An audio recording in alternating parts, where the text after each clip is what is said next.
Assalamu alaikum students, this is Farwa Batul, your O-level computer science instructor, and welcome to another video.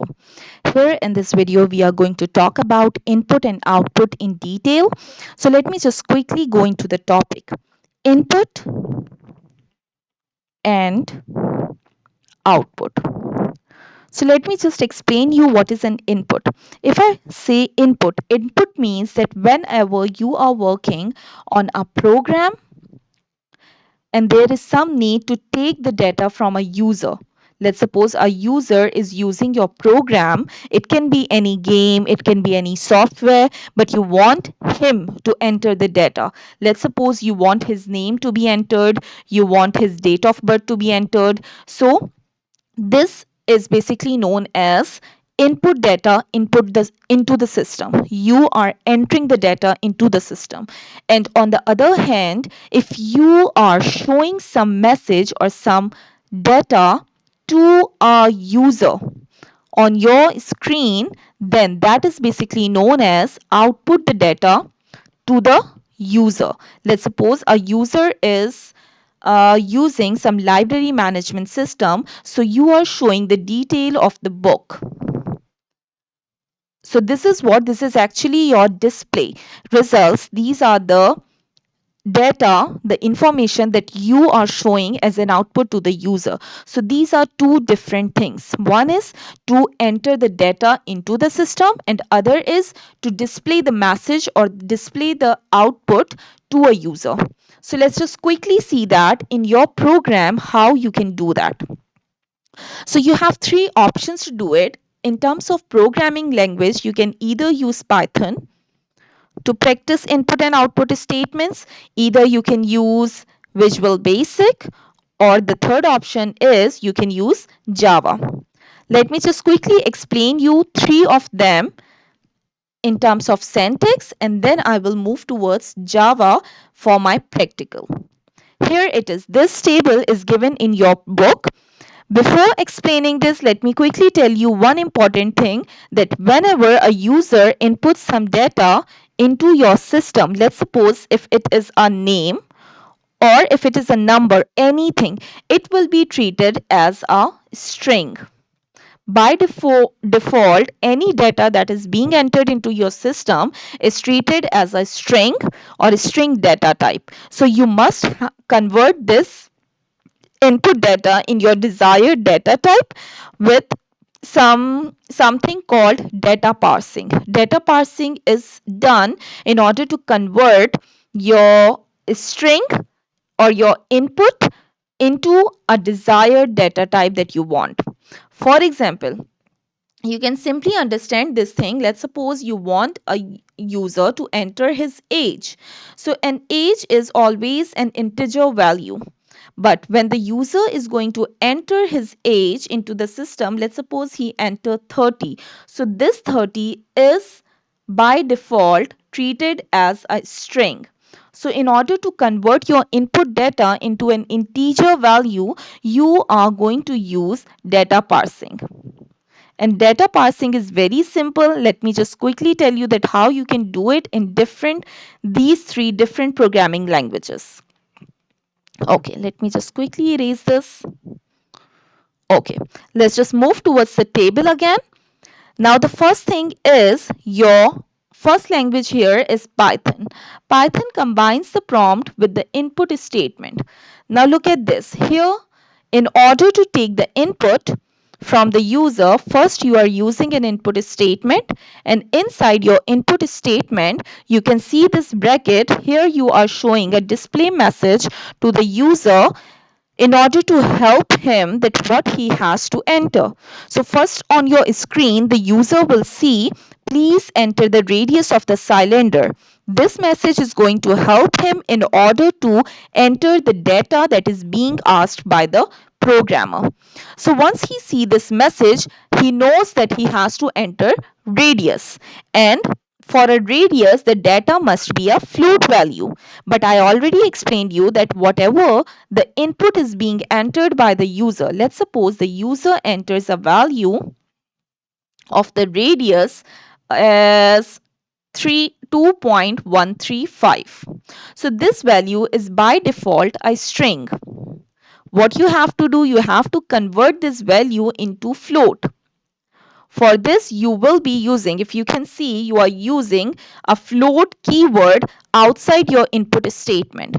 So this float keyword is going to parse your data, input data, into a float data type. So then it 2.135 will be converted into a float data type. It will become a float number or a double. There are two different data types, float and double, that are being used in order to store a decimal value into your system. So first you have to convert into your desired data type. Here you are converting the radius value being entered by the user into float, and then you are storing that float value into a variable named radius. So remember that here the variable must also be float. If you want to store some value in a variable, that value must match the data type of the variable.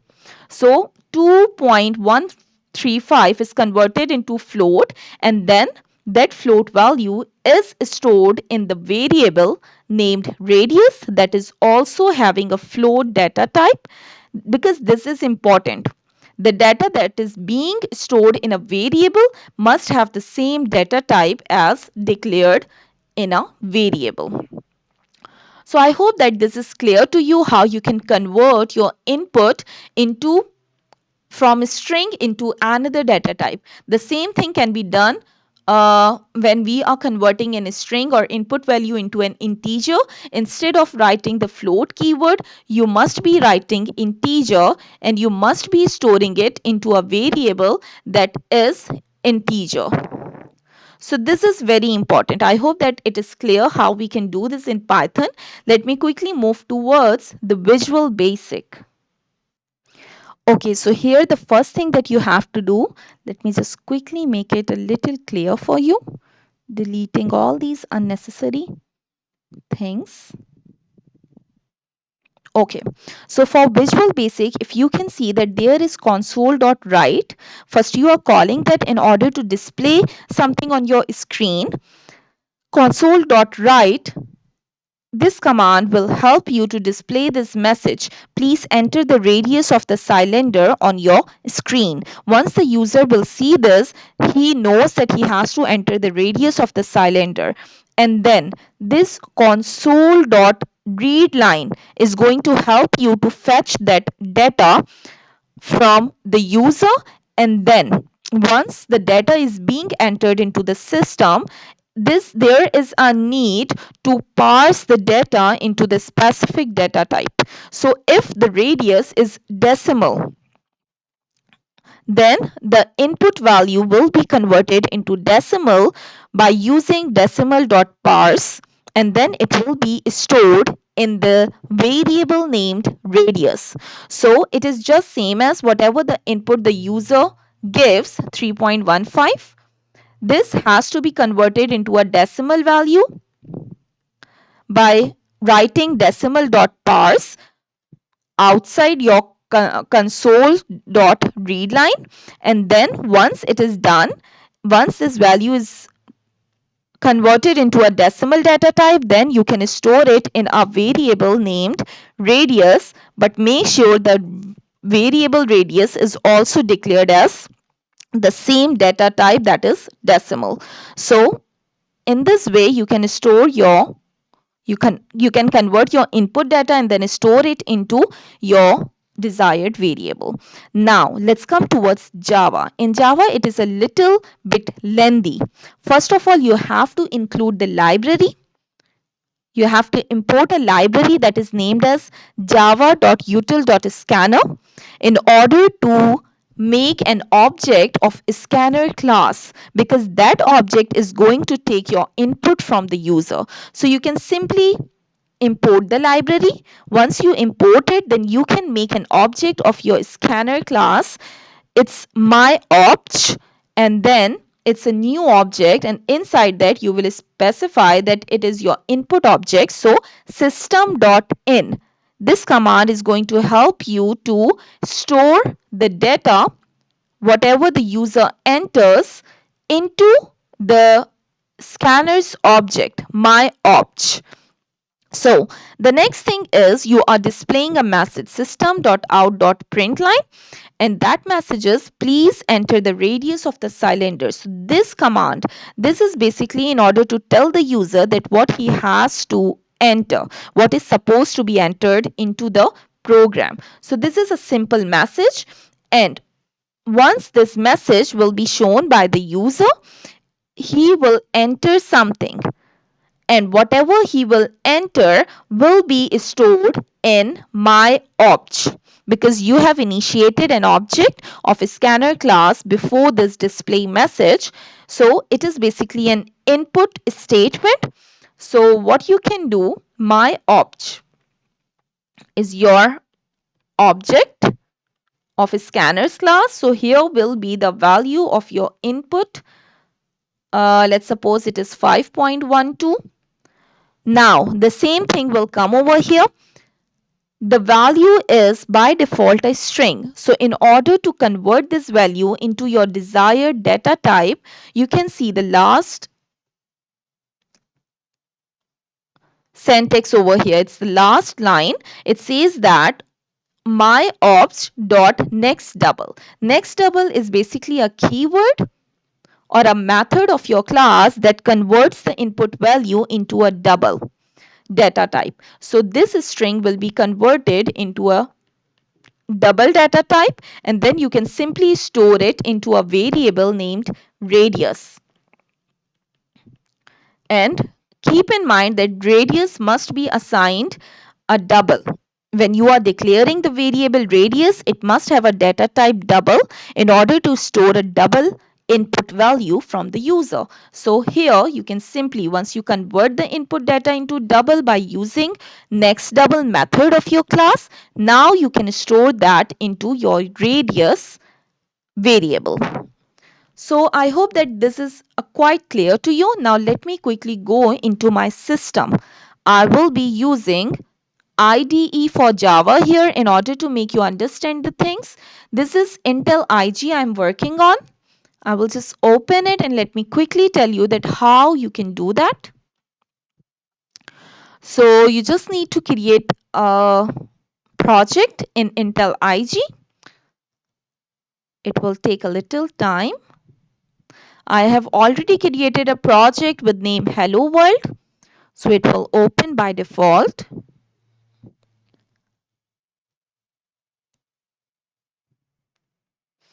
Okay, so here we go. You can just simply see that here on your left hand side there are some folders, and inside the source folder there is a class named main. In this main class you have to write down your code. So if you see my main class here, I have already written some code. I will just simply delete it, and then I will tell you that what you have to do in order to input.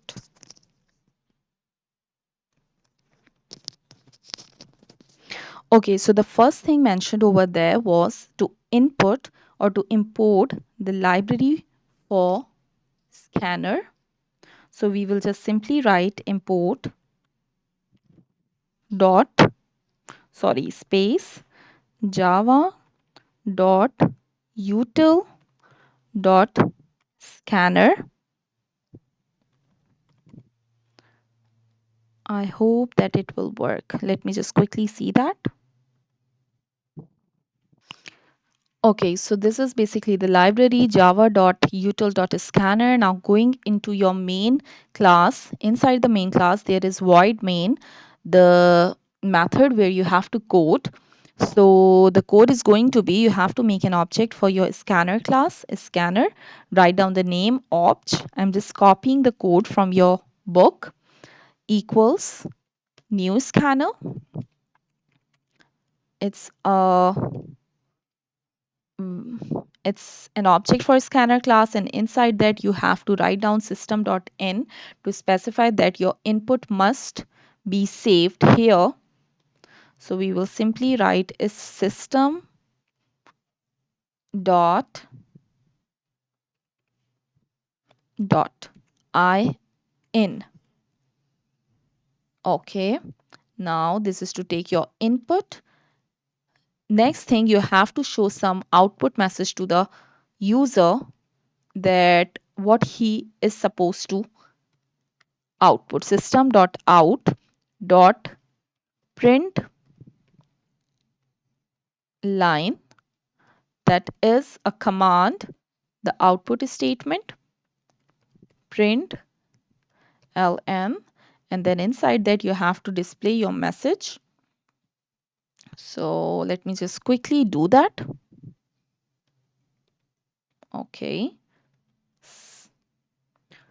I will just simply write, please enter the radius of your cylinder, the radius of your cylinder. Okay, so you are done with this. Now the next thing is you have to initiate or declare a variable that must be double, because the radius data type is double. There, the value that you want the user to input is a double value. So what you will do, you will just simply come here, double, and then what's going on? Just give me 1 minute. After double, you write down radius. That is the variable name, then equals, then your object, your input object is obj. Obj dot convert this input that is being entered by the user into a double data type. So you just simply write down next double after this dot, next double. That's a method of your scanner class. Okay, here we go. This method helps your input data to be converted into a double data type. Once you do it, then the value, the input value will be stored in your radius. And then we can simply uh, display it using another output statement, system.out.println. Let me do it for you here. So in Java, you just simply write down your you have entered, or simply radius,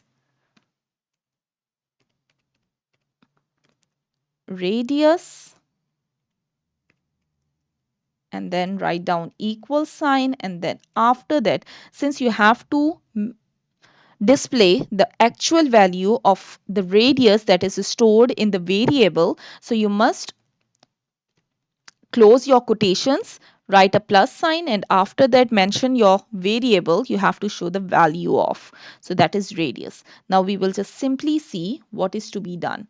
Let's run this program. Okay, so it will take a little time. Let's see if our value will be stored in the variable radius or not. And it must be a double value that we have to enter. Okay, so look over here. Please enter the radius of your cylinder. It's being written over here as a display message. So by looking at this, the user will enter some, let's suppose, double value. Once he do it, he press enter. Now you can simply see the output. The other output is when you have used the output statement system.out.println radius equals, and here 3.567 was your input value that you have stored in the variable radius, and this what we have displayed over here. So it means that this is how you can take an input from the user and display it as an output to a user. So this is all about your input and output. Let me just quickly show you that how you can use the output statements in the other programming languages. Okay, let me just share the table with you. Going back to the whiteboard. Okay, so here we go. This is the table that shows the output statements you can use in different programming languages in order to display your output on the screen. So for Python, it is simply using the keyword print, and inside print you can you write down your message, volume of the cylinder is, And remember that whatever you write in quotations will be displayed as it is, and whatever you will write outside the quotation will be treated as a variable, and the value of that variable will be displayed instead of the name of the variable. So here, if you are using this statement, then it will be showing you as volume of the cylinder is, and then after that whatever is stored in the variable volume will be displayed. Let's suppose it is 24, so it will be 24.5. Let's suppose this is the value stored in volume, so it will be your display message in Python. Next, you have Visual Basic. Visual Basic uses the keyword console dot write line. This is your output statement, and the same thing goes here. Inside that, if something you write in the quotation, it will be displayed as it is. So it will be volume of the cylinder is, and whatever is outside your quotation, you must separate it with and here. This is your separator in Visual Basic that tells you the that basically separates your different display messages, your variables and your display messages. And this, the next volume will be treated as a variable and its value will be displayed. And the next thing is system.out.println, that we have already seen that we here whatever is in quotation will be displayed as it is. This plus is going to be a separator, and then the volume will be a variable and its value will be printed on the screen. So this is your output statements in these three programming languages. I have already shown you here in Intel IG that how you can use the output statement in order to show your result, your radius that was entered, that was taken as an input by the user. You just simply write down your message first, radius equals, this is displayed as it is here, and after that you have a separator plus, and after plus you have mentioned the variable named radius, and the variable name is not printed, rather the value of the variable is printed if you see the output here. So this is how you can use the input and output statements in your programming using different languages. So stay tuned, stay connected. In the next video, I will be doing activity 8.2a, that is very important, in which you will come to know that how you can store different input values into converting it into different data types. So stay tuned, stay connected. Bye bye.